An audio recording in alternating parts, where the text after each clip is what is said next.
아니, 은혜가 충만하신 하나님, 우리 하나님의 그 거룩하신 이름 위에 영광과 존귀를 올려드립니다. 우리가 하나님을 알지 못할 때에도, 우리가 하나님의 마음을 아프게 하고 하나님을 배반했을 때에도 하나님은 변함없이 우리를 소중히 여기시고 너는 보배롭고 존귀한 나의 자녀라, 우리 주님은 말씀하십니다. 주님, 이 세상에 하나님의 사랑이 메말라가고 하나님의 말씀을 말씀으로 인정되지 못하는 광야와 같은 이 세상을 저희들 살아갈 때 오늘 우리의 마음에 하나님의 은혜가 흘러넘치기를 원합니다. 그래서 예배가 필요합니다. 하나님, 오늘 이 시간 우리의 마음속에 폭포수와 같은 하나님의 은혜의 단비를 허락하여 주시고 빈들의 마른 풀 같았던 우리의 마른 심령이 다시금 하나님의 은혜를 통해 하나님 옥토로 바뀌게 하시고, 또 하나님 그 옥토에 심겨진 하나님의 말씀의 씨앗이 30배, 60배, 100배의 열매를 거둠으로 우리의 성품과 우리의 인품이 날마다 하나님의 모습의 아름다운 모습으로 다듬어져가는 저희들 될 수 있도록 하나님 역사해 주시옵소서. 이 시간 예배를 통하여 하나님께만 달려갑니다. 이 예배가 우리의 몸만 왔다 가는 그런 습관적인 예배가 되지 않게 하시고 우리의 몸과 우리의 마음과 뜻과 정성을 다해 하나님께만 드려지는 참 예배가 되게 하시고, 무엇보다 드리는 예배를 통해 살아계신 하나님을 인격적으로 만나는 복된 예배로만 드려질 수 있도록 주님만 높임받아 주시옵소서. 감사드리며 예수님의 이름으로 기도드립니다. 아멘. 오늘 이 시간 한 주간의 우리의 삶을 되돌아봅니다. 여러분 어떻게 사셨습니까? 우리가 하나님의 말씀을 모르지 않습니다. 하나님의 말씀이 무엇인지 너무나 잘 압니다. 그럼에도 불구하고 왜 우리는 매주마다 하나님의 마음을 아프게 할까요? 그것은 우리가 아직 죽지 못해서입니다. 아직도 움켜잡던 우리의 이 손을 하나님께 펴지 못하기 때문입니다. 과거의 습관과 감정적인 신앙 때문에 여전히 진리이신 하나님께 우리의 마음을 드리지 못했기 때문입니다. 오늘 시간 우리 함께 결단합시다. 우리의 연약함, 우리의 부족함, 우리의 주홍빛과 같은 하나님 참 부끄러운 죄의 모습이 있습니다. 오늘 시간 우리의 죄와 연약한 우리의 모습들을 하나님께 참회하며 하나님 앞에 기도로 나아가겠습니다. 기도하시겠습니다.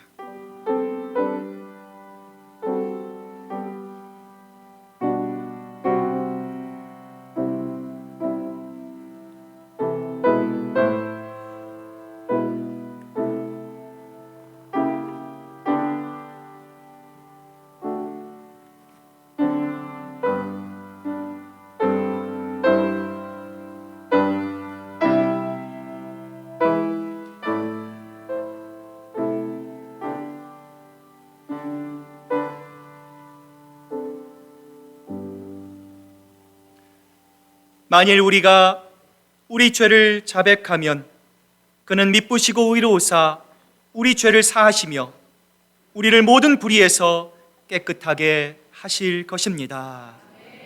아멘. 사도신경으로 우리의 신앙 고백을 드립니다.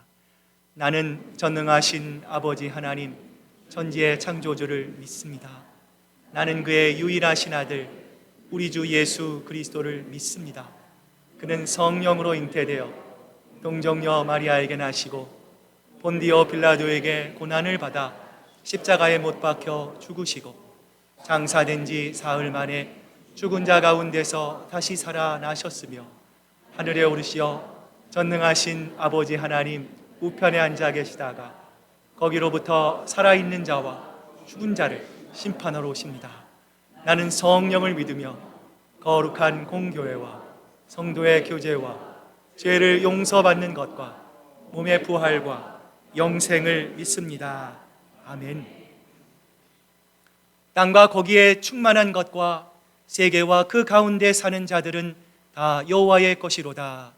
여호와께서 그 터를 바다 위에 세우심이요 강들 위에 건설하셨도다.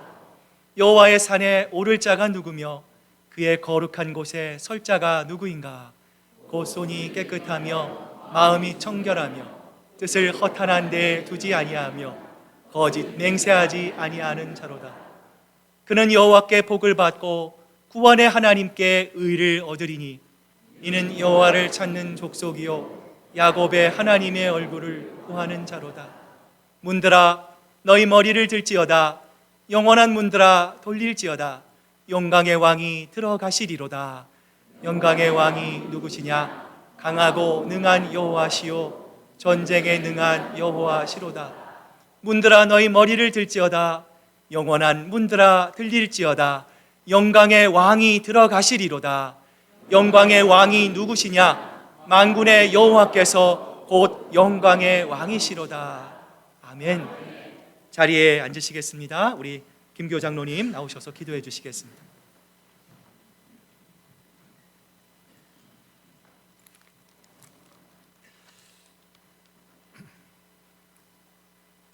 은혜와 사랑 가운데 늘 함께 하시는 하나님 아버지, 6월의 푸르고 아름다운 주의 날을 허락하시고 주님의 임재 안으로 이곳으로 불러모아 예배로 인도하여 주시니 감사합니다. 주 여호와의 신이 이곳에 임하여 주시옵시고 오늘 이 시간 주님과의 귀한 만남이 있게 하여 주시옵소서. 은혜로우신 하나님 아버지, 때가 참에 주님 귀히 서시는 정의성 성교사님, 열방을 향한 주님의 마음을 전해주기에 이곳에 보내주시니 감사합니다. 이 세상 모든 것 버리고 주님 명령 따라 주님께 붙들린 선교사님, 열악한 조지아에서 영혼 구원을 위하여 사람 낚는 업으로 마지막 때에 추수한 일꾼으로 쓰임받을 때에 하늘의 신령한 복을 내려 주시옵시고 은혜의 귀한 평강의 축복을 내려 주시옵소서. 아브라함의 복을 허락하시어서 복의 근원이 되게 하옵시고 축복의 통로로 크게 쓰임받는 선교사님 되게 하여 주시옵소서. 함께 사역하는 사모님, 하나님의 나라를 세워나갈 때에 많은 어려움과 고난이 온다 할지라도 하늘의 위로와 평강을 바라보면서 인내하며 살아갈 수 있도록 우리 하나님 보호하시고 축복하여 주시옵소서. 오늘 이곳에 머리 숙인 주의 백성들에게 십자가의 도를 본받아 주님께 붙들린 자들이 다 되게 하옵시고 하나님 나라 확장에 크게 쓰임받는 흰옷 입은 백성들이 다 되게 하여 주시옵소서. 이 시간 보내는 선교사의 소명을 잘 감당하는 결단하는 시간이 될 수 있도록 성령님 인도하여 주시옵소서. 이제 타는 목마름으로 열방을 향한 말씀을 기다립니다. 우리는 한 가족, 모이는 가족, 흩어지는 가족이라는 말씀이 선포될 때에 초대교회의 사랑의 공동체로 회복시켜 주시옵시고 하늘문을 여시고 하늘의 신령한 은혜를 내려 주시옵소서. 이 시대의 홍해가 갈라지는 이적의 역사가 우리 큰사랑교회와 우리 심령 안에 일어나게 하여 주시옵시고 성령님 오늘 이곳에 바람같이 불같이 임하여 주시어서 상하고 갈구한 심령들이 솟게 되는 역사가 있게 하여 주시옵시고 육신의 질병으로 고통받는 우리 성도들에게 주의 강선을 내려 주시옵소서. 태의 복을 허락하여 주시옵시고 젖먹이는 복을 허락하여 주시옵소서. 하나님 아버지, 항상 주님의 몸된 교회를 위하여 헌신하시는 우리 김성진 목사님 은혜와 진리로 충만케 하옵시고 영육간의 강건함으로 채워 주시옵소서. 예배의 모든 것을 주님께 의지합니다. 우리를 죄에서 구원하여 주신 우리 주 예수님 이름으로 믿사옵고 감사드리며 기도드렸습니다. 아멘.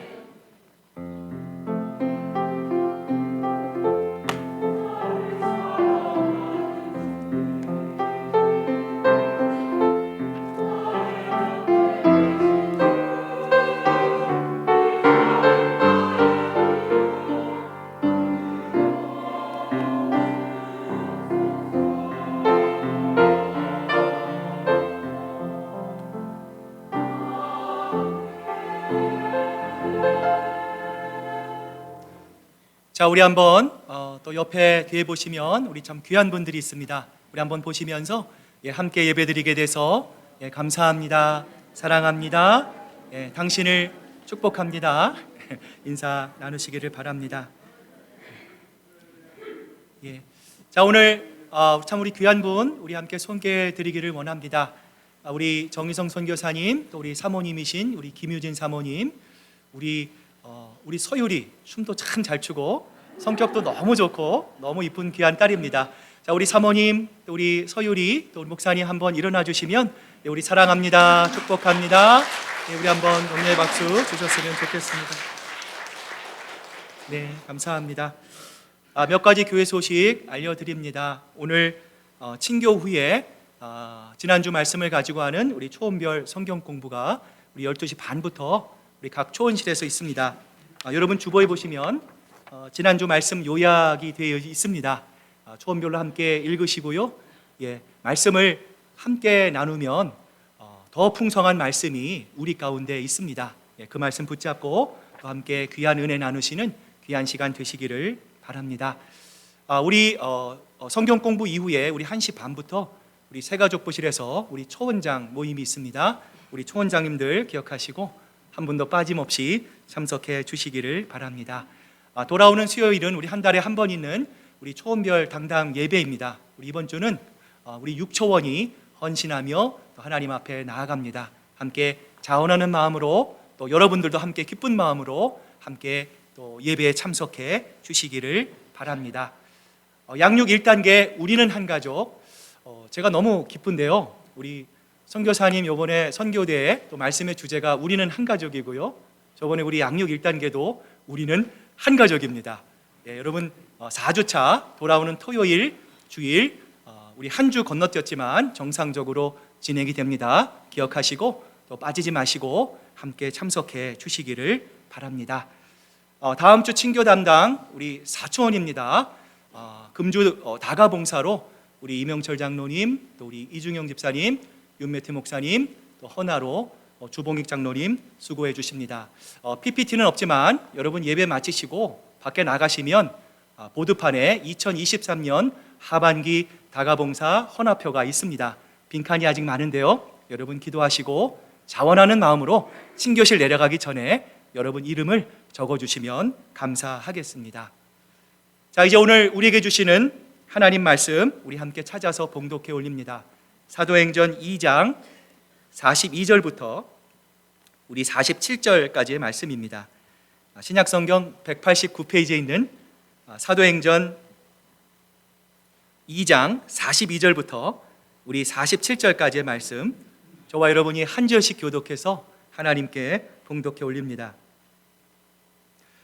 그들이 사도들의 가르침을 받아 서로 교제하고 떡을 떼며 오로지 기도하기를 힘쓰니라. 사람마다 두려워하는데 사도들로 말미암아 기사와 표적이 많이 나더라.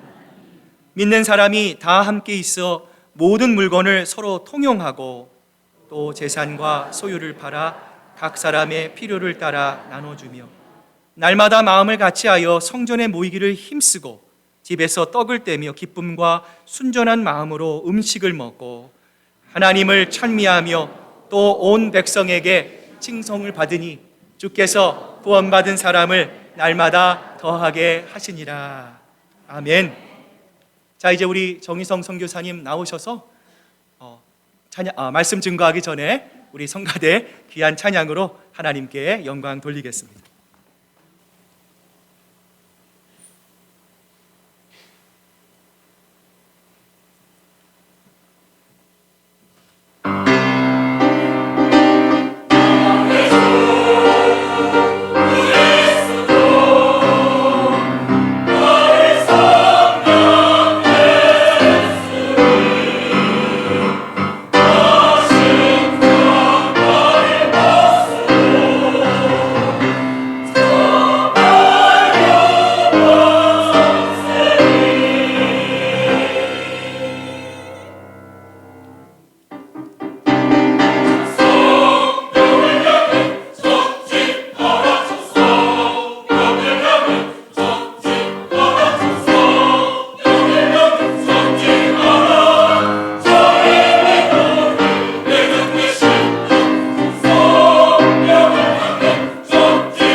예, 우리 교회가 또 기도하고 또 함께 또 준비하며 자, 우리 귀한 우리 선교 대회 또 그저께 어저께 또 하나님께서 많은 은혜를 허락해 주셨습니다. 이제 오늘 마지막 집회입니다. 우리 정희성 선교사님 또 모이는 가족, 흩어지는 가족 귀한 하나님의 말씀을 선포하실 때 또 이 시간 우리 함께 나오실 때 우리 격려의 박수 할렐루야로 우리 기쁘게 맞아 주셨으면 좋겠습니다. 감사합니다.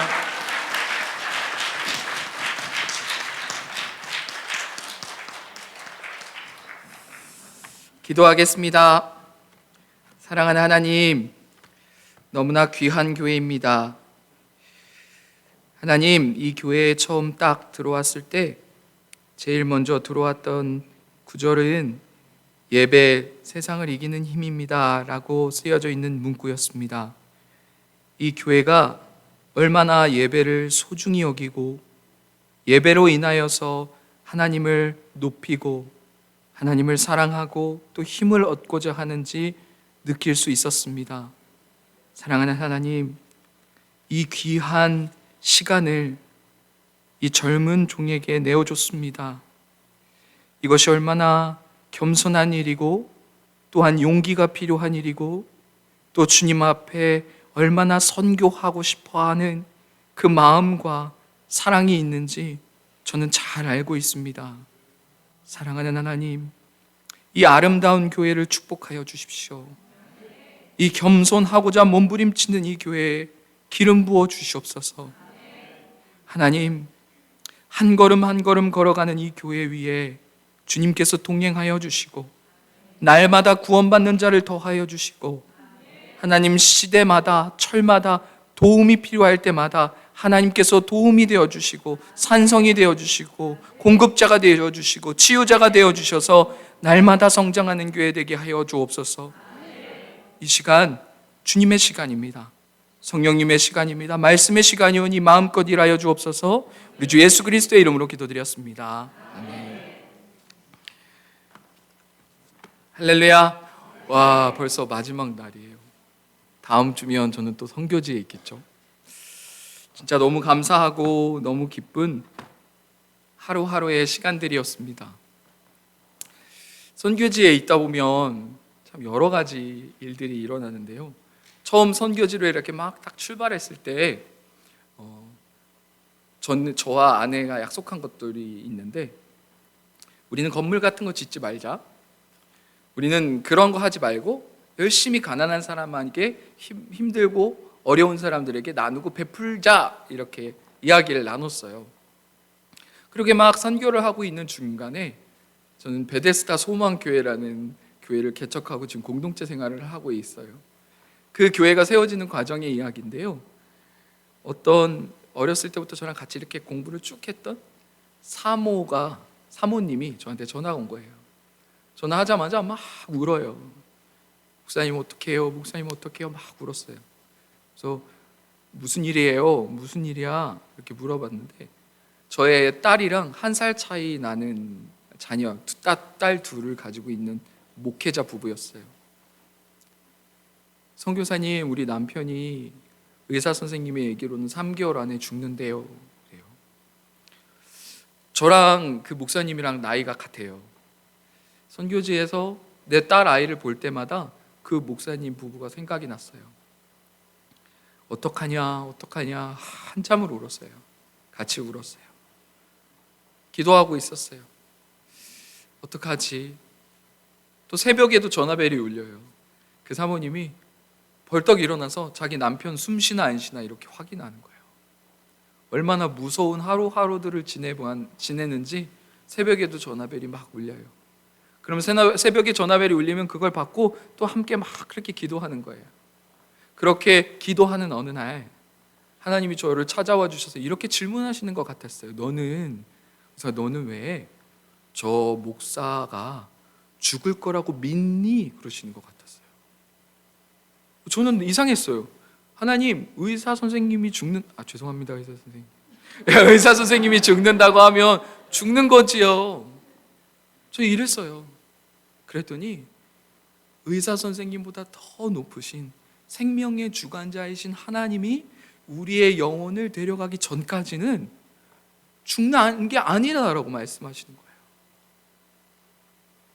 우리의 인생이 패배자 같이 보이고 어쩌면 다른 사람이 우리의 인생을 바라볼 때 넌 실패했어 라고 말해도 하나님이 우리에게 실패했다 말씀하시기 전까지 우리는 실패한 자가 아닙니다.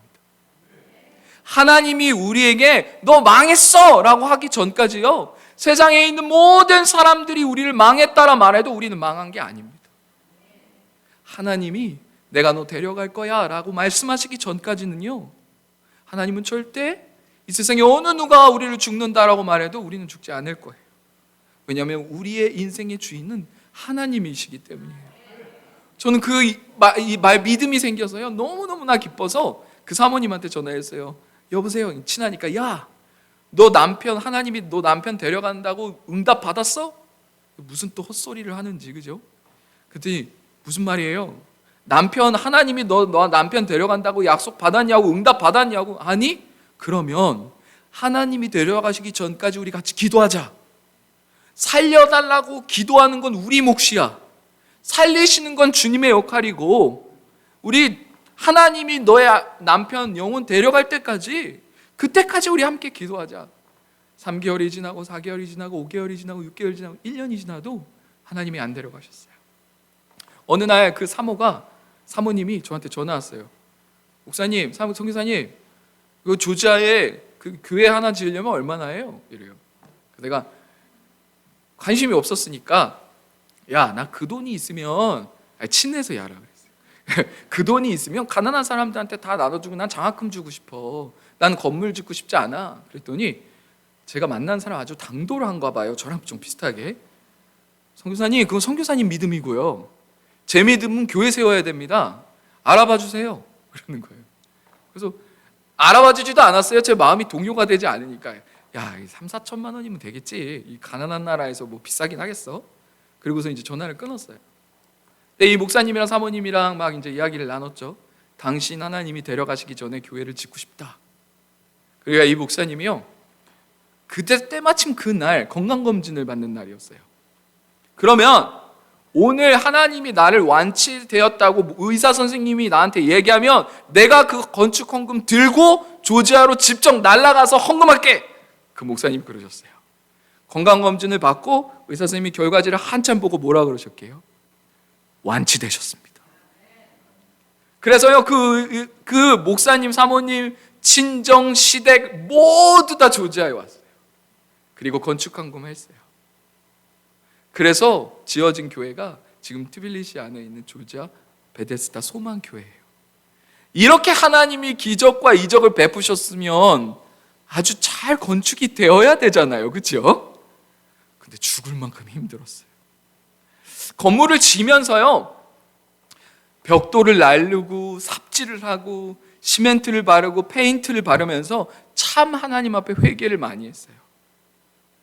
저요, 어렸을 때부터 교회를 다니면서요, 여러 교회를 다녔지만 교회 예배 시간에 이렇게 앉아서요 딱 보면서, 아유, 성가대 음정이 틀렸네, 아유, 저 찬양팀 코드가 좀 그렇다, 아, 여기는 왜 이렇게 더워, 아, 이 교회는 이게 좀 아쉽다, 아, 이 교회는 좀 이게 아쉽네.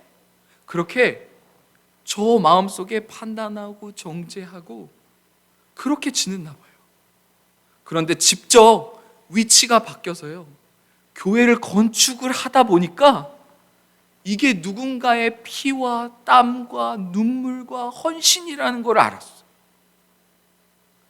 이제는요, 제가 아침에 여기 앉아서 기도하는데 의자가 푹신해요. 조지아는 진짜 딱딱하거든요. 나무 벤치처럼 푹신한데, 또 이건 누가 헌금하셨을까? 이 조명은 또 누가 헌신하셨을까? 저 마이크 라인은 이렇게 곧는데 누가 이러고 만지셨어요? 찬양팀 참 연습 많이 했겠다. 성가대 연습 참 많이 했겠다.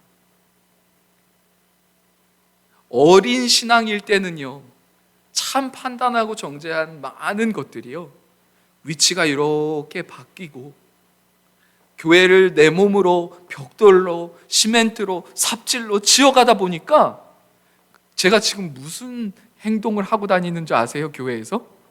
불 끄고 다녀요. 제가 부교육자일 때요, 우리 담임 목사님 참 잔소리 많아. 왜 그렇게 에어컨을 계속 끄라고 하지? 왜 불은 자꾸 끄라고 하는 거야? 라고 투덜 됐는데요, 이제 입장을 바꿔놓고 보니까 제가 청년들 모여 있는데 불 꺼요. 탁. 야, 햇볕이 있는데 뭐하러 불 켜? 전기세 누가 내서요? 제가 내서. 몰랐어요. 누군가의 땀과 헌신과 눈물의 기도로 세워진 교회라는 사실을요, 머릿속으로는 알고 있었죠. 주님의 피와 그 살과 그 주님의 사랑으로 세워진 교회입니다 라고 지식으로는 알고 있었는데요, 실제로 제가 헌신하고 봉사하고 시간을 들이고 물질을 들이고 몸을 들여 보니까 내가 여지까지 정말 많은 하나님의 은혜들을 받고 있으면서도 그 안에서 투덜대고 있었구나, 그런 신앙생활을 하고 있었구나라는 것을 그때 가서야 알겠더라고요. 저희 아버지를 참 많이 미워했어요. 학교 다닐 때요, 밤늦게 어느 날 제 친구한테 전화 와요. 막 비가 부슬부슬 내리는 날이었어요. 의성아, 왜? 야, 길거리에 누가 한 명 누워있는데 너네 아빠 같아. 가보니까 진짜 저희 아버지가 술을 많이 드시고 길거리에 이렇게 비를 맞고 이렇게 앉아있는 거예요. 너무 창피하고 화가 나서 아버지를 집에 모시고 와서 집에 탁 태우면서 막 화가 너무너무 많이 났어요. 아빠가 너무너무 미웠고 창피했어요. 친구들한테 너무너무 부끄러웠어요. 그런데요, 아버지가 돌아가시고 나서요, 21살의 나이로 의료보험을 걱정하고 전기세를 걱정하고 가스비를 걱정하면서 그제서야 알았어요. 내가 이 세상에 비바람이 아버지라는 방파제 없이 바로 내 삶에 맞닥뜨리니까 정말로 내가 그렇게 미워하던 아버지가 얼마나 많은 세상의 모진 풍파들을 견디면서 나를 안전하게 키워 오셨는지를, 그 아버지라는 방패가 없어지니까 그제서야 알겠는 거예요. 그렇게 미워하던 아버지가 이해되기 시작했어요. 이제는 그 아버지의 나이가 되어가고, 그리고 그 아버지가 저를 키우셨던 것처럼 자녀들을 키워가면서 아버지의 삶의 무게가 참 힘드셨겠구나. 자녀들을 키우시면서 이런 마음이셨겠구나. 그 무겁고 힘든 삶의 무게를 나는 예수가 있어서 주님 앞에 발버둥 치지만 우리 아버지는 예수를 몰라서 술로 푸신 거였구나. 근데 철딱성이 없는 아들이 그 아버지를 너무너무나 미워한 거예요. 사랑하는 아들을 위해서 세상의 모진 풍파를 맞으면서 고마워하지 않는 아들을 위하여서 그렇게 견디는 아버지가 고마운 게 아니라 너무너무 싫고 미웠어요. 너무너무나 죄송하지만 저는 이미 때가 늦었어요. 아무리 제가 울어도 아버지가 살아나지 않으세요. 저는 교회도 똑같아요. 그걸 알았어요. 교회도요, 영적인 어르신이 있어요. 우리가 똑같이 나이를 먹고 젊고 어린 것 같지만 교회 안에서도 영적인 나이들이 있어요. 그래서요, 교회 안에서도요, 아버지, 어머니 역할을 하는 사람들이 있어요. 그래서요, 이 교회가 전기세를 내고 가스비를 내고 렌트비를 내고 운영하는 이 모든 것들을 감당하는 누군가가 있어요. 그런데요, 우리가 그 위치에 가기 전까지는요, 참 많은 것들이 보여요. 저처럼. 근데 하나님이요, 저를요, 그 투덜투덜 예배 속에서 투덜투덜하는 저를요, 끝까지 포기하지 않고 저를 선교사를 만드셨어요. 기다리셨어요. 투덜투덜 되는데도 다 기다리시고, 자, 이제 네가 한번 성전 접어. 자, 그리고 제가 접으니까 날마다 우는 거예요. 힘들어서 우는 게 아니라 그동안 내가 얼마나 교회 안에서 행복하게 예배를 드려왔었던가. 남이 차려준 밥 먹고 남이 열심히 눈물을 흘려 기도하며 찬양을 준비했던 그 찬양의 은혜를 받으면서 정말 따뜻하게 신앙생활을 했는지 내가 그 헌신의 자리에 가보니까, 내가 그 교회를 세워오는 자리에 가보니까 그제서야 알겠는 거예요. 선교지는요, 사랑이 넘치는 곳이 아니에요. 하나님이 여러분을 보내시는 곳은요, 사랑이 없는 곳이에요. 사랑이 없는 곳에 하나님의 사람을 보내서 그곳에서 하나님의 말씀대로 살게 하고 사랑을 세워가고 교회와 예배를 세워가는 것이죠. 하나님이여 저를 사랑 없는 곳으로 보내셨는데, 그래서 사랑을 하라고 저를 보내셨는데, 하나님 왜 내 삶에는 사랑이 없죠? 왜 이곳에는 이렇게 메마르죠? 라고 하면 안 되는 거예요. 여러분이 진짜 깊이 하나님을 만나셨다면 여러분이 보내지는 곳은 아마 사랑이 없는 곳일 수 있어요.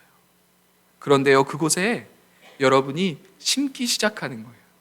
사랑을 심고 말씀을 심고 나누고 베풀면요, 그 광야같이 메마른 땅에 나무가 세워지고 숲이 세워져서요, 새들이 오고 꽃이 피고 열매를 맺어서요, 사람들이 그 나무 그늘 안에서 쉬게 돼요. 어느 날 사람들이 모이기 시작하는 거예요. 그런데 처음 간 사람은 좀 고생해요. 교회를 처음 세운 사람도 고생하고요, 교회의 엄마 아빠 역할을 하는 교회의 어르신도 고생해요. 그런데 그 안에 어린아이와 같은 신앙도 분명히 있어요. 저요, 딸을 키워보니까, 아들을 키워보고 자녀를 키웠어요. 내가 너무너무나 예뻐서 이 아이를 딱 안고요, 이렇게 딱 쳐다보는데 너무 예쁜 거예요. 하나님, 저를 이렇게 사랑하십니까? 그랬어요. 근데 하나님이 그런 마음을 주시는 것 같았어요. 아니, 그것보다 더 사랑해. 너가 이 아이를 사랑하는 것보다 내가 너 더 사랑한다. 너가 가족을 소중히 여기는 것보다 내가 너를 더 소중히 여긴다. 가족을 가져보니까, 자녀를 낳아보니까 하나님이 얼마나 나를 사랑하시는지를 내가 자녀를 사랑하면서 알겠어요. 그래서 하나님은요, 우리에게 사랑하라고 말씀하시는 거예요. 무엇을 알려주고 싶으시냐면, 여러분이 이웃을 사랑할 때, 여러분이 성도님들을 사랑하고 형제자매를 사랑할 때, 가족들을 사랑하고 이웃을 하나님이 여러분을 얼마나 사랑하는지 알려주고 싶으셔서요. 오늘 하나님의 말씀을 보면요, 기적과 이적이 나타났다 그랬어요. 그리고 나서요, 그 사람들이 서로 물건을 서로 통용했대요. 근데 이 사람들이 어떤 사람들이냐면 예수님의 부활을 눈으로 본 사람들이죠. 그러니까 우리랑은 좀 신앙이 다를 수 있죠. 눈으로 본 거예요. 여러분, 복음이라는 게 어떤 거냐면, 우리가 얼마나 기쁨의 신앙을 가지고 있냐면, 한번 예를 들어 볼게요. 예수님의 십자가를 빼고요, 사랑하는 저희 어머니가 칼을 들고 오세요. 아들아, 나를 죽여야 너가 살 수 있다. 나를 죽여라. 제가 칼을 받아요. 어머니, 무슨 얘기세요? 네가 나를 죽여야 너가 살 수 있는 거야. 빨리 나를 죽여라. 어린 양의 제물이 어떤 의미냐면, 죄 지은 자가 양을 죽이게 되어 있어요. 제사법에 따르면 십자가에서 예수님을 죽인 사람은 로마 병사가 아니라 죄인인 우리예요. 근데 그 칼을 예수님이 우리한테 주신 거예요. 얘야, 네가 나를 죽여야 너가 살 수 있다. 어느 누가 부모를 죽이고 살고 싶습니까? 근데 만약에 제가 우리 어머니를 죽이고 제가 살았다 칩시다. 그 삶의 무게와 그 죄책감으로 제가 정상적으로 살 수 있겠습니까? 아니죠. 한없이 날마다 울고 슬플 거예요. 나 때문에 우리 엄마가 죽었다고, 나 살리려고 우리 엄마가 죽었다고. 그렇게 슬퍼 울고 있는 나에게 내가 죽인 엄마가 살아나서 평안하라 아들아, 너는 나를 죽였지만 하나님이 나를 살리셨어라고 꼭 안아줄 때 그 기쁨, 그 기쁨이 예수 부활의 기쁨이라고요. 이 사람들은요, 힘들고 어렵게 신앙생활한 게 아니에요. 너무나 행복하고 기쁘게 세상을 마음껏 승리하며 핍박을 받아도 그게 핍박인지조차도 모를 만큼 주님을 사랑하는 공동체였단 말이에요. 그 주님을 만나니까 이 사람들이 뭘 깨달았냐면요, 아, 세상에 내 것이 없구나. 내 아들인 줄 알았는데 하나님의 것이고, 내 집 내 것인 줄 알았는데 하나님의 것이었고, 내 시간 내 것인 줄 알았는데 하나님의 시간이었구나를 깨달은 사람들이 모인 지금 이 모습이에요. 그 사람들에게 하나님이 선물을 주셨어요. 날마다 구원받는 사람의 숫자가 더하니라. 여러분, 우리는요, 믿음을 가지고 있어요. 그런데 문제는 우리는요, 긍정적인 믿음을 가지고 있기도 하고요, 부정적인 믿음을 갖고 있기도 해요. 믿음이란 굉장히 능력이 있고 파워풀해서, 믿음은요, 죽은 사람을 일으키기도 하고요, 사람을 죽이기도 해요. 그런데 우리 안에 있는 믿음을 잘 보셔야 돼요. 분별하셔야 돼요. 어떤 사람을 이렇게 보고 제 삶을 보면요, 어떤 사람이 100번을 사업을 실패를 하면요, 101번째도 실패할 것 같은 믿음이, 부정적인 믿음이 생겨요.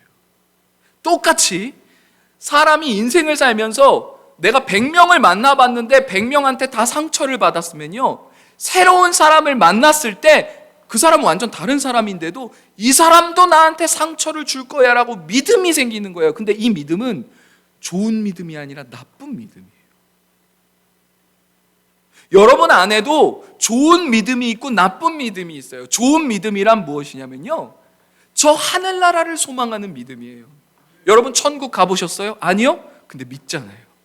하나님이 나를 쉴만한 물가로 인도하실 것이고, 저 영원한 천국으로 나를 인도하실 거라고 내가 가본 적도 없고 본 적도 없는데 나는 믿겨지는 거예요. 그래서 성경은 계속해서 우리에게 말씀하시는 거예요. 소망하라, 기뻐하라, 찬양하라, 꿈꾸라는 거예요.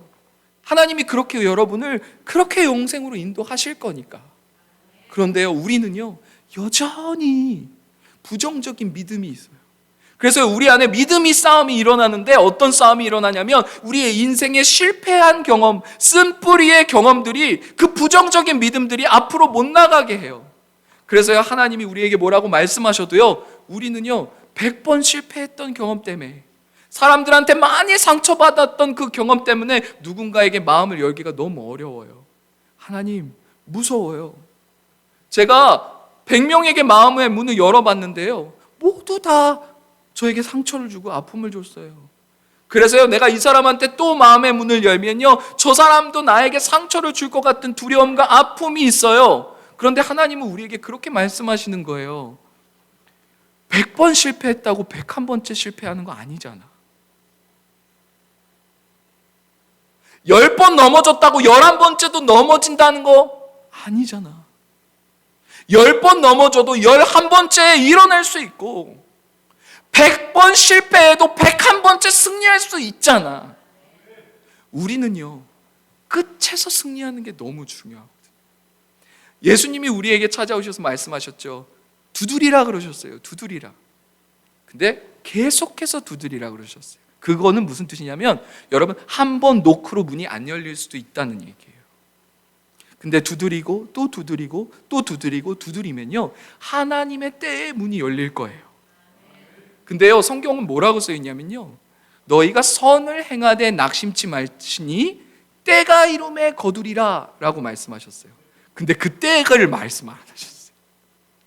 10년을 두드리면 열리라, 성가대 5년을 하면 열릴 거야, 40일 금식하면 열릴 거야 라고 말씀하신 게 아니라 때가 이름에 거두리라 그러셨어요. 근데 그 때는 어떤 때냐면 카이로스, 하나님의 때예요. 아브라함도요, 그 믿음 좋은 아브라함도요, 하나님을 잘 믿고 갔어요.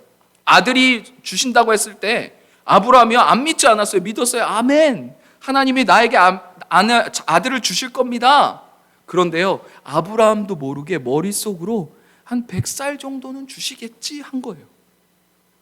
그런데 우리가 기도를 하면서 하나님 앞에 나아가면서 얼마나 많은 순간에 우리도 모르게 선을 긋는 거예요. 하나님이 말씀하신 적도 없는데 성가대 한 10년 헌신하면 주님이 복 주시겠지. 열심히 교회 봉사 한 2, 3년 하면 하나님이 복을 주시겠지. 내가 이거 이렇게 하면 하나님이 주시겠지. 실제로는 하나님이 말씀하신 적도 없는 어떠한 때를 우리 스스로가 정해서 그때까지는 신앙생활 잘하다가 그걸 넘어가니까 하나님을 원망하고 불평하게 되는 거예요. 하나님 입장에서 생각해봐요. 너무 억울하잖아요. 나는 너에게 때를 얘기한 적이 없는데 너 스스로가 한 성가대 10년 섬기면 하나님이 복을 주시겠다고 스스로 생각하고 열심히 정말 그 사람 신실하게 잘 섬기다가 10년이 딱 넘어가는데도 내 인생의 문제가 풀리지 않는 것 같은 느낌일 때 그때 하나님 앞에 꼬꾸라지고 화를 내는 그 모습은 주님이 얘야 성경에는 한 번도 때를 얘기한 적이 없어. 그래서 하나님이 우리에게 요구하신 것은 믿음이에요. 믿음. 사랑하는 성도 여러분, 저 딸을 가지고 있어요. 그 딸이요 숙제를 해요. 곱하기를 해요. 막 이제 아빠 곱하기는 왜 이렇게 어려운 걸까? 너무너무 어려워. 근데 그 딸의 숙제하는 모습을 이렇게 보면요 저한테는 아주 쉬운 문제예요. 제가 그 숙제 해줄 수 있어요. 그런데요 저는 그 딸의 숙제를 대신 해주는 대신 딸을 응원해요. 얘야 조금 힘들더라도 네가 지금 어렵더라도 조금만 연습하면 할 수 있어. 틀려도 괜찮아. 괜찮은 거야. 우리의 신앙생활도 똑같이요. 전능하신 하나님이 그 크신 위대하신 힘을 가지고 있는데 그 위대하신 힘을 나를 위해서 안 쓰시는 것 같은 느낌이 들 때가 있어요. 그런데요 제가 딸의 숙제하는 모습을 보면서 너무나 좋은 하나님이 그 전지전능하신 힘을 안 쓰실 때에는 우리를 위해서라는 것을 깨달았어요. 제가 숙제 대신 해주면 10분 만에 끝나지만 이 아이는 계속해서 어린아이잖아요. 나이가 15이 되고 16이 되고 대학생이 되는데 곱하기 못 해봐요. 여러분 그건 부모 잘못이잖아요. 하나님은요 우리를 그렇게 키우시지 않으세요. 우리의 영적인 신앙 성숙은요 때로는 전능하신 하나님이 전능하신 힘을 안 쓰실 때가 참 많아요. 그 고난과 어려움과 그 역경들을요 인내하게 하시고 또한 버티게 하시고 기도하게 하시고 사랑하게 하시고 헌신하게 하시고 봉사하게 하셔서 그래서 우리를 자라나게 하실 때가 참으로 많은 거예요. 그 하나님의 사랑을 우리가 오해하면요 하나님이 너무 야속한 거예요. 전능하신 하나님이 그 전능하신 힘을 나에게 안 써주시는 것 같은 거예요. 선교지에서 얼마나 많은 그런 순간들이 있는지 몰라요. 조금만 도와주시면 될 것 같은데 조금만 하나님이 기적만 베푸시면 될 것 같은데 어느 순간에는 진짜 멋있게 기적을 베푸시다가도요 어느 순간에는 너무너무나 간절히 기도해도 안 들어주세요. 안 들어주시는 것 같은 느낌이 들어요. 인도 의대생 자매 중에요 저희가 기도를 막 하고 예배 드리는 시간에 으악 하고 소리를 지르면서 막 방으로 뛰어가는 어떤 한 자매가 있었어요. 아내도 놀라고 저도 놀라고 막 놀랐어요. 막 사람들이 다 놀랬죠. 무슨 일이야? 일단 빨리 기도하고 저희 신경 쓰지 말고 계속 예배 잘 드리자. 그래서 막 드렸어요. 근데 그 자매가 시간이 다 지나고 진정하고 나서 저희 아내와 저를 찾아왔어요. 그러면서 놀라운 이야기를 하기 시작했어요. 그 자매가 예수님을 믿는 자매였어요. 근데 어렸을 때 이제 사촌에게 남자 사촌에게 굉장히 어려운 아픔을 겪은 거예요. 근데 아버지 어머니한테 이야기하면 그게 큰 상처가 될까봐 어렸을 때부터 이야기하지 못하고 이 아이가 혼자 끙끙 앓았어요. 그래서요, 그때부터요, 그 아이는 밤에 불을 끄고 잘 수가 없었어요. 늘 부모와 함께 잤어요. 근데 그 부모님은요, 왜 자기 딸이 나랑 자는지 모르는 거예요. 늘 밤에 불안해하고 두려워하는 거예요. 그래서요, 그 아이를 놓고 저희가 꽉 안고 한참을 울었어요. 근데 이 아이가 하는 얘기가 더 황당했어요. 목사님, 근데요, 그 사람이 용서가 안 돼요. 너무 황당하고 화가 났어요. 누가 너보고 그 사람 용서하래? 누가 너보고 그 사람 용서하래? 그 사람 미워해도 되지, 넌 피해자인데. 먼저 충분히 하나님한테 위로받고 치유받고 그 다음에 용서할지 말지는 그 주님 안에서 그 다음에 해야지. 너 상처가 아물지도 않았는데 너는 그냥 고스란히 피해자인데 누가 너보고 용서하라 그랬어? 그 아이를 막 울었더니요, 더 황당한 두 번째 얘기를 해요. 그 예수님을 만나고 자기가 장애인을 섬기는 의사가 되기로 했대요. 그래서 장애인을 섬기는 의사가 되기 위해서 열심히 공부를 하는데 다리 한쪽 없는 장애인에게 또 똑같은 아픔을 당한 거예요. 이 여자아이의 분노가요, 극에 달았어요. 내가 예수님을 만나고 장애인을 위해서 그 길을 걸어가려고 했는데 그 장애인이 자기한테 몹쓸 짓을 하니까 그 마음속에 있는 분노가 해결이 안 되는 거예요. 근데 어떤 한 기독교 라디오 방송을 들었던 게 제가 기억이 났어요. 찰스 스윈돌이라는 멋진 신학자 교수님이 계신데 우연찮게 제가 들었어요. 라디오 사연 방송을 얘기를 하는 거예요. 거기서 어떤 여인이 정말 말도 안 되는 인생의 고난을 겪었어요. 쭉 얘기를 들어보니까 이 여자가 잘못한 게 아무것도 없어요. 정말 왜 하나님이 이 여인을 이렇게 고통을 주시는지를 그 사연을 듣고서 도저히 해결이 안 되는 거예요. 그런데요, 그 멋진 신학자이신 그 교수와 목사님이 뭐라고 그 여인한테 얘기하냐면요, 자매님, 저기 들판으로 가서 아무도 사람 없는 곳에서 마음껏 하나님을 욕하세요. 그러면 하나님이 자매님을 꼭 안아주실 거예요. 저는 정말 듣도 보도 못한 이야기였어요. 하나님을 원망하지 마세요, 하나님을 불평하지 마세요라는 설교는 정말 많이 들어봤는데 저 아무도 없는 광야로 가서 마음껏 하나님을 원망하면 하나님이 아버지처럼 여러분을 꼭 안아줄 거라는 이야기를 들으니까 제 마음이 시원해졌어요. 그리고 제 인생을 뒤돌아보니까 정말 많은 순간 불평하고 불만을 가지고 하나님 원망했는데 넉넉한 아버지의 사랑으로 하나님이 저를 품어주시고 결국에는 선교사까지 만드셨어요. 자르시고 내치시는 우리 하나님이 아니라 정말 마음속 깊숙한 곳에 우리의 아픔과 슬픔을 주님 앞에 토해낼 때 주님은 외면하지 않으시고 우리를 안아주신 거예요. 예수님이 그러셨을 거예요. 우리의 아픔과 슬픔을 안으시면서 얼마나 우리를 존귀히 사랑하시는지. 그 하나님은 지금도 우리를 사랑하고 계시는 겁니다. 사랑하는 성도 여러분, 이 교회가 정말 너무 아름다운 교회라는 걸 제가 여기 왔을 때 어떻게 느꼈냐면요, 여러분 모르시지만 제 목사님께도 말씀 안 하는데 목사님이 사회를 보시면서 저기서 올라오시잖아요. 여러분 이게 무슨 뜻인지 아세요? 전 알아요. 조지아에 있는 교회가 그렇거든요. 말씀을 전하는 사람도 예배자입니다라는 뜻이에요. 여러분과 같은 의자에 앉아 있다가 올라오잖아요. 말씀을 전하는 저나 거기에 앉아 계시는 여러분이나 똑같은 우리는 예배자입니다라는 뜻이에요. 그걸 굳이 일일이 설명하지 않아도 그렇게 배치하는 거예요. 정말 하나하나가 너무 귀한, 하나님을 사랑하려고 몸부림치는 것이 이 교회에 보여요. 의자 하나까지도.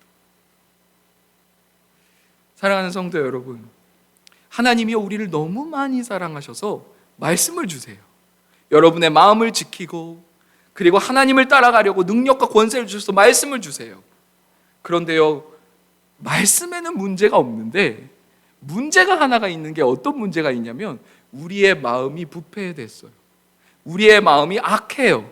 그래서요, 성경에는 문제가 없는데 우리의 마음에 문제가 생겨서요, 성경을 읽는데 잘못 적용하는 때가 있어요. 사단이요, 아주 기가 막히게 그걸 이용해요. 한 가지 예를 들어볼게요. 제가 가난한 사람이에요. 가난한 사람이라면 붙들어야 할 말씀이 여호와만 의지하라예요. 하나님만 의지하라. 그죠? 그러면 부자에게 하신 말씀도 있어요. 너의 지갑을 열고 가난한 사람에게 베풀고 나누라는 거죠. 그래서요, 교회 안에서 부자와 가난한 사람이 만나도 올바른 적용을 하면요, 이 두 사람이 어떻게 되냐면요, 저기요, 사랑하는 형제님, 제 것을 나누겠습니다. 그러면 가난한 사람이 뭐라고 대답하냐면, 아니요, 하나님만 의지하라고 하셨어요. 그런데요, 사단이요, 이걸 거꾸로 바꿔놔요. 나 가난한데 너 부자고 너 왜 나한테 안 나눠? 성경에 이르기를 너 부자잖아, 가난한 사람한테 나눠야지. 그건 가난한 사람한테 하신 말씀 아니에요. 근데 부자는 또 뭐라고 대답하죠? 하나님이 이르시기를 나를 의지하지 말고 하나님만 의지하셨다. 말씀 가지고 죽도록 싸우는 거예요. 똑같은 하나님의 말씀인데 적용을 잘못하면요, 죽도록 말씀 가지고 싸워요. 또 한 가지 예를 들어볼까요? 상처에는 상처로, 눈에는 눈, 이에는 이, 눈에는 눈. 그죠? 그거 누구한테 하신 말씀이에요? 상처 준 사람. 근데 예수님이 또 신약에서 그걸 풀으세요. 어떻게 풀었냐면 왼뺨을 맞아도 오른뺨을 내밀라. 자, 상처 준 사람이 있고 상처 받은 사람이 있어요. 여기서 이제 적용을 바로 하는 거예요. 상처 준 사람이 상처 받은 사람을 찾아가요. 제가요, 아무리 생각해도 성도님을 이렇게 아프게 한 것 같아요. 저 좀 때려주세요. 똑같이. 근데요, 그 사람이요, 뭐라고 대답하냐면 예수님이 말씀하시기를 제가 이렇게 맞았는데 이쪽도 내밀래. 싸움이 되겠습니까? 안 되죠. 하나님의 말씀을 올바르게 믿고 올바르게 적용하면 우리는 절대로 싸울 수 있는 존재들이 아니에요. 그런데요, 이 강력한 하나님의 말씀을 사단이 바꿔만 놓으면 이 말씀이 진리라는 것 하나만 가지고 죽도록 싸우는 거예요. 성경에 이렇게 써 있는데 넌 왜 안 그래? 넌 왜 안 그래? 넌 왜 안 그래? 근데 성경은요, 다른 사람을 위해서 주신 적이 없어요. 나를 위해서 주신 것이죠. 여러분 위해서 주신 거죠. 가난한 사람이십니까? 그럼 가난한 자에게 말씀하신 성경 구절로 가셔야 돼요. 부자이십니까? 그럼 부자에게 말씀하신 성경 구절을 가셔야 하고, 상처 받으셨습니까? 그러면 상처 받은 자에게 말씀하시는 하나님의 말씀으로 가야 하고, 상처를 주셨습니까? 그러면 상처를 준 사람, 그 사람에게 말씀하시는 하나님의 말씀으로 가야 해요. 5분의 1을 더해서 그 사람에게 갚으래요. 5분의 1을 더해서. 근데 그걸 찾아서 여러분이 가면 그 사람이 아니야 괜찮아 하는 게 또 하나님의 말씀이라니까. 사랑하는 성도 여러분, 그 말씀을 우리에게 주셨어요. 그런데 그 귀한 말씀 가지고 우리는 죽도록 싸우고 있는 거예요. 창세기 11장에 보면요, 하나님이 이 땅으로 오셨어요. 그래서 아주 친하게 지내는 우리를 보고요, 갈라놓으셨어요. 언어를 흩으셨다라고 얘기하는 그 랭귀지라고 하는데, 저는 그냥 언어보다는 커뮤니케이션이라고 이해하고 싶었어요. 마음과 마음을 나눠줬어요. 하나님이 흩으셨어요. 왜 그러냐면 우리가 모이는 그 목적이 하나님의 영광과 그의 뜻에 맞으면 하나님이 밀어주고 함께 해주는데, 우리가 다 같이 친하게 지내서 지옥행 열차를 타면 하나님은 그걸 막으시는 거예요. 야, 거긴 아니야. 그래서요, 언어를 흩으셨다라는 얘기는요, 어떤 얘기냐면 가끔 우리 아내가 저한테 그래요. 똑같은 한국말을 하는데 여보 무슨 말을 하는 거야? 엄마와 아이, 자녀들과 부모님도 똑같은 한국말을 쓰고 영어를 써도 얘가 무슨 얘기를 하는지 이해가 안 가는 거예요. 그때 우리는 점검해야 돼요. 우리의 모임의 중심에 예수가 있는가? 우리 가족이 지금 하나님께로 달려가고 있는가? 아니면 우리 가족은 친한데 지금 우리 가족은 어디를 가고 있는가? 아주 화목하긴 한데 어디를 가고 있나? 하나님이 우리를 너무너무나 사랑하시면요, 하나님이 창세기 11장에 오신 것처럼 우리를 흩으시기도 하세요. 대화가 안 되게 하기도 하고요, 나눠놓기도 하세요. 찢어놓기도 하세요. 그런데 사도행전 2장에 하나님이 그 언어를 다시 합치세요. 그걸 그냥 단순히 성령의 은사인 방언으로만 해석하지 말고 커뮤니케이션으로 한번 봐요. 하나님이 스스로 흩으신 그 언어를 하나님이 성령을 통해 다시 합치신다니까요. 근데 그 중심에 누가 있냐면 부활의 예수님이 있는 거예요. 그리고 그 사람들의 모임은요, 내 것이 하나도 이 세상에 없구나, 다 아버지의 것이구나라고 고백하는 그 공동체가 하나 되게 하나님이 만들어주신 거란 말이에요. 그분이 누구냐면 말씀이신 예수님이십니다. 그 예수님이 이 교회를 이끌고 계세요. 우리는 아주 간단해요. 하나님의 할 일과 우리의 할 일을 분별하는 것입니다. 우리가 할 일 무엇이죠? 하나님의 말씀을 신뢰하고 그분을 따르는 거예요. 저는요, 선교사가 7년 열심히 하고 나서 깨달은 게 있어요. 사람은 내가 바꿀 수가 없구나. 그럼 난 뭘 해야 되지? 하나님이 이 사람을 바꾸실 수 있도록 시간과 공간을 만들어 드려야 되겠다. 이건 내 역할이구나. 그래요. 그래서요, 예배를 세우고 찬양을 같이 하며 하나님이 일하실 수 있는 시간과 공간을 만들고 사람을 초청해요. 그러면 하나님이 일하시는 거예요. 내가 사람을 변화시키는 게 아니라 시간과 공간을 우리가 만들어 드려야 돼요. 성령님이 일하실 수 있도록, 말씀이 일하실 수 있도록. 그게 초원의 모임이고 교회의 공예배예요.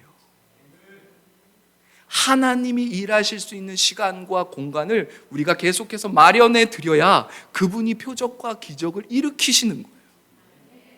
그래서 우리가 역할이 뭐냐면 시간을 구별해서 주님께 드리고, 저 사람을 변화시키고 싶다? 내가 절대 못 변화시키죠.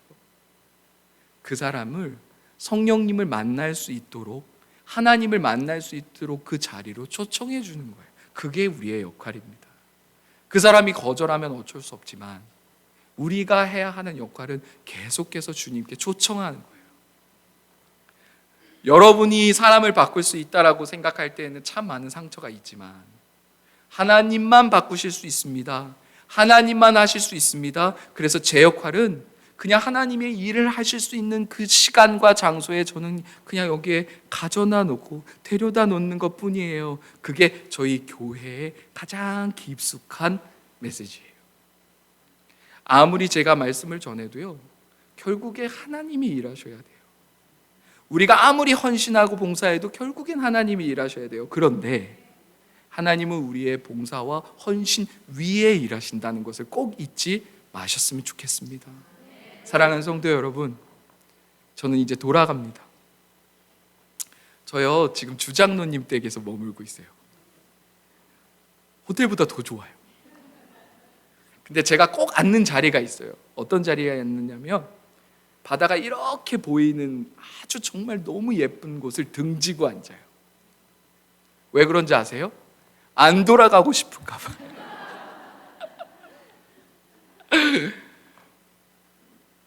너무 예뻐요. 시애틀이 너무 예쁘고요, 너무 아름다워요. 그런데요, 그것을 계속 바라보다가 주님을 놓치면 안 되잖아요. 그렇죠? 사랑하는 가족들 알아요. 얼마나 사랑하시는지, 얼마나 자녀들이 예쁘신지. 근데 그것들 계속 쳐다보다가 주님 놓치시면 안 돼요. 여러분, 절대 그러시면 안 돼요. 저 청년들도 만났어요. 청년들이요, 이 교회 청년들 말고요, 목사님, 전 주님의 뜻이 궁금해요. 그래, 뭔데? 이걸까요? 저걸까요? 근데 이렇게 보니까요, 예를 들어 어떤 사람이 치즈케이크를 진짜 좋아해요. 진짜 사랑해요. 치즈케이크를 먹는 게 주님의 뜻일까요? 아닐까요?를 저를 찾아와요.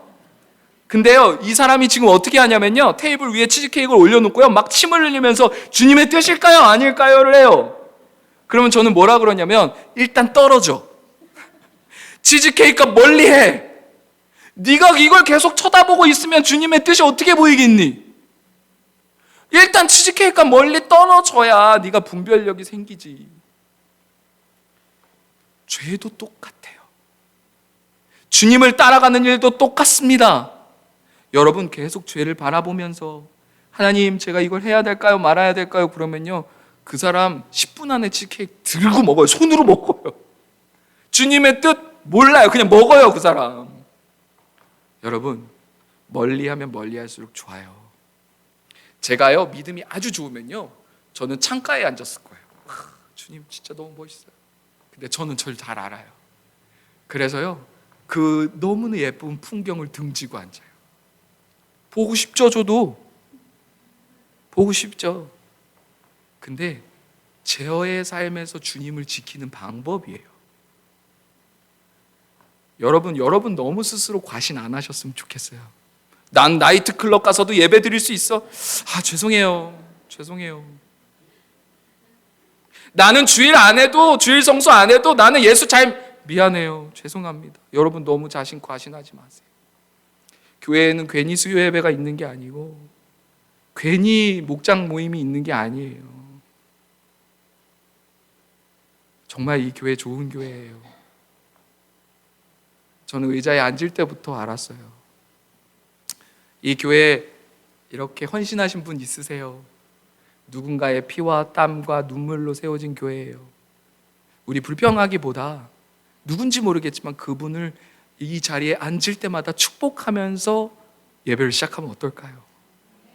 교회에 처음 딱 들어왔을 때, 주님의 피와 땀으로 세워진 이 교회에, 또 누군가의 헌신과 눈물로 세워진 이 교회, 예배드리게 해주셔서 감사합니다. 그렇게 한번 예배를 시작해보면 어떨까요? 저 설교해보니까요, 설교는 쉬워요. 근데 설교자의 삶은 진짜 어려워요. 목사님이 설교 한 편을 준비하려고 일주일을 그걸 살아낼 때 일주일 내내 그게 힘들지, 여기에선 쉽죠. 목사님 위해서 많이 기도해 주셨으면 좋겠어요. 또 조금 시간이 나신다면 조지아도 한번 생각해 주시고, 아주 조금 더 기회가 되시고 시간이 되신다면 저희 아이들들 위해서 좀 기도해 주셨으면 좋겠습니다. 언젠가 주님의 때에 우리가 다시 만날 날이 있을 텐데, 그때는 2배로 넘치는 영적인 성숙과 성도님들이 있었으면 좋겠습니다.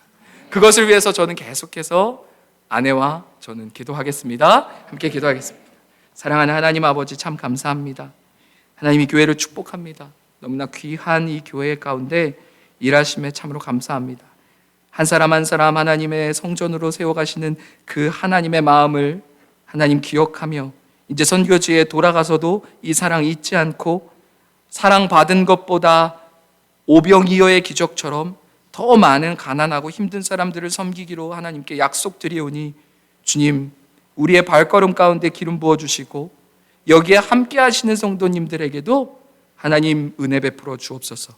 선교지의 하나님이나 이곳에 있는 하나님이 동일하신 하나님이기에, 우리가 같은 하나님을 믿고 예배하기에 우리는 형제 자매요 가족입니다. 감사합니다. 예수님의 이름으로 기도드렸습니다. 아멘.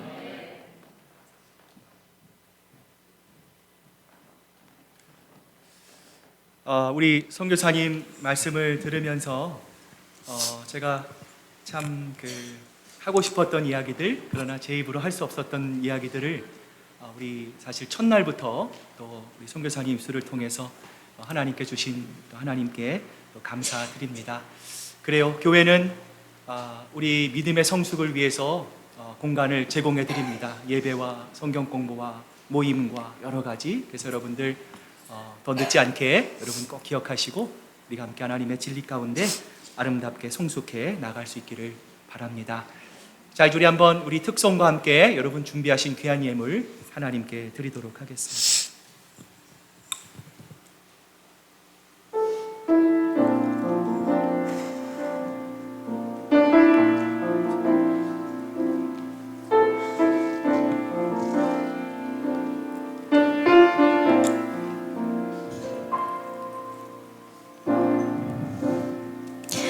보이지 않는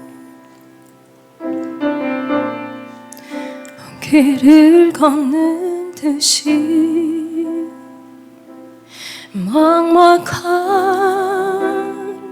세상을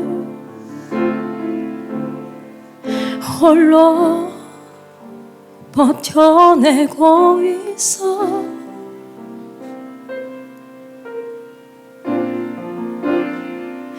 들리지 않는 답을 찾는 듯이 지친 그 마음에 그저 울 수밖에 없던 내가 여호와께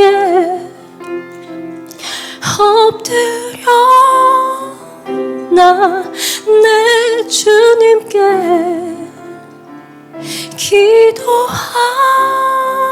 기도하면 그는 나라고 등을 다독여 나의 눈물을 거두어 주시네. 우리 곁에 임재하신 내 주님께 노래하리. 미약하고 떨리는 소리지만 다 듣고 계신 나의 주님께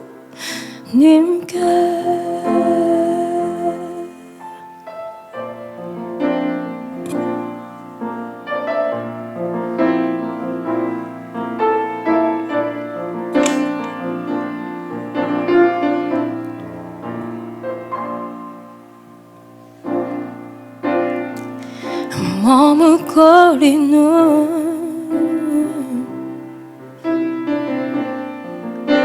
나를 이끄시고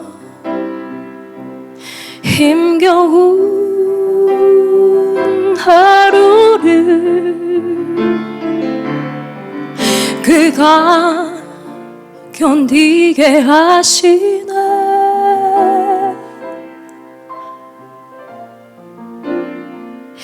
나의 생각에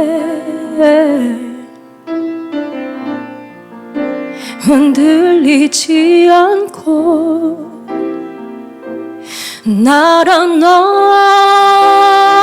낳아주시는 주님 한 분만을 예배하네. 여호와께 엎드려 나 내 주님께 기도하면 그는 날 안고 등을 다독여 나의 눈물을 거두어 주시네. 우리 곁에 임재하신 내 주님께 노래하리.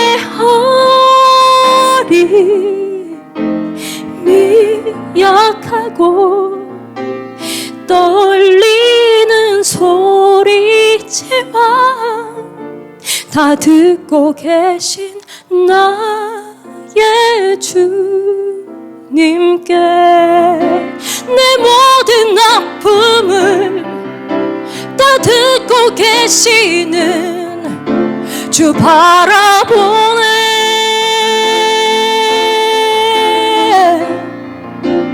이제 나 일어나 세상을 이기신 주 선포하네. 주 선포하네. 여호와께 엎드려 나 내 주님께 기도하며 그는 날 안고 등을 다독여 나의 눈물을 거두어 주시네. 우리 곁에 임재하신 내 주님께 노래하리. 미약하고 떨리는 소리지만 다 듣고 계신 나의 주님께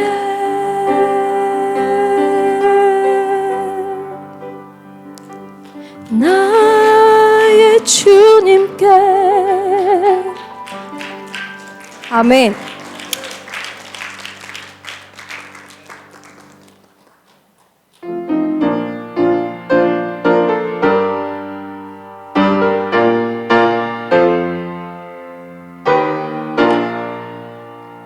나의 하나님 받으소서. 주께 드리는 이 예물을 소리 높여 감사하고 주께 드리네. 아멘. 하나님 아버지 감사합니다. 오늘 우리가 하나님 내 생명도 또 내 가정도 내 자녀도 이 물질도 나의 명예도 하나님 내가 이룬 것이 아니라 모든 것을 하나님께서 주셨음을 알기에 억지로나 인색함이 없이 이 모든 것의 주인이신 하나님께 드립니다. 주님, 우리의 마음을 기억하시고 하나님 이 물질이 쓰이는 곳곳마다 아직도 하나님을 몰라 죽어가는 불쌍한 많은 영혼들이 아버지 하나님 주님 앞에 돌아오는 사람을 살리고 생명을 살리는 하나님의 놀라운 구원의 역사가 아름답게 이루어질 수 있도록 이 일에 쓰임받는 이 귀한 물질이 될 수 있도록 주님 역사해 주시옵소서. 감사드리며 예수님의 이름으로 기도드립니다. 아멘.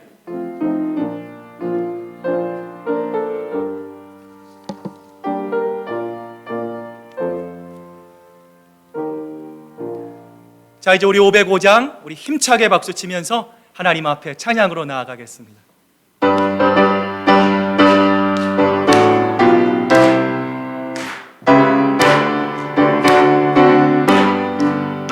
온 세상 위하여 나 복음 전하리. 만 백성 모두 나와서 주 말씀 들으라. 죄 중에 빠져서 헤매는 자들아, 주님의 음성 듣고서 너 구원받으라. 전하고 기도해 내일 증인 되리라. 세상 모든 사람 다 듣고 그 사랑 알고 온 세상 위하여 이 복음 전하리. 저 죄인 되게 하고서 주 예수 믿으라. 이 세상 구하려 주 돌아가신 것 나 증거하지 않으면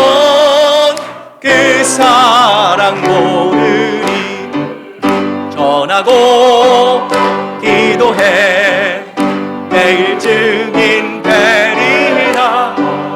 세상 모든 사람 다 듣고 그 사랑 알고로 온 세상 위하여 주 은혜 임하니 주 예수 이름 입이고 이 복음 전하자. 먼 곳에 나가서 전하진 못해도 나 어느 곳에 있든지 늘 전하고 기도해 전하고 기도해 매일 증인 되리라.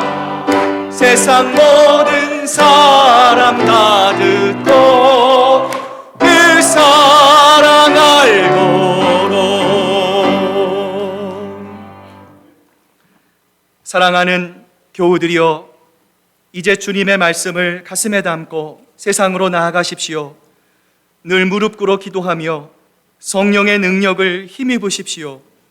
연약한 이들을 돌보며 도움을 요청하는 손길을 거절하지 마십시오. 주님의 뜻을 이루려 할 때 다가오는 시련 앞에 결코 좌절하거나 절망하지 마십시오. 우리를 사랑하시는 주님께서 언제 어디서나 여러분과 늘 함께 동행하실 것입니다. 이제는 우리 주 예수 그리스도의 크신 은혜와 아버지 하나님의 극진하신 사랑하심과 성령님의 감동하심과 교통하심이 우리 모두 예수님을 사이에 둔 아름다운 대화와 말씀을 통한 관계를 통해 주님 안에서 영원히 변하지 않는 한 가족이 되기로 작정하는 사랑하는 우리 시애틀 큰사랑교회 성도들과 그 가정과 일터 위에, 그리고 지금도 5대양 6대주 이름도 없이 빛도 없이 복음이면 충분합니다, 눈물로 기도로 복음의 씨앗을 심는 사랑하는 우리 선교사님들, 그 가족들 위해 이제로부터 영원토록 함께 하시기만을 간절히 축원하옵나이다. 아멘.